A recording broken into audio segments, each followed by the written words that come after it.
अस्सलाम वालेकुम। जहाँ पे ज़ीरो कैलोरी साइज़ के लिए लोग कह रहे होते हैं और पूछ रहे होते हैं, तो ऑफ़ कोर्स अगर आपको ज़ीरो कैलोरी साइज़ अपना चाहिए होता है तो उसके लिए फिर आपको ज़ीरो कैलोरी अपने डाइट के ऊपर भी जाना होता है।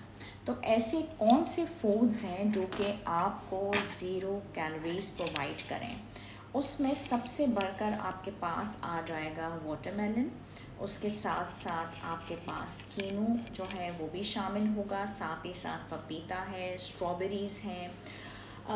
अगर हम सब्जियों में देखें तो पालक का अगर हम एज अ सैलड इस्तेमाल करते हैं, कैबेज का और ब्रोकली का, ये वो तमाम तर चीज़ें हैं जो कि हमें ज़ीरो कैलोरीज़ देंगी। खीरा है, पालक है और कीनू है और पपाया है और स्ट्रॉबेरीज़ हैं।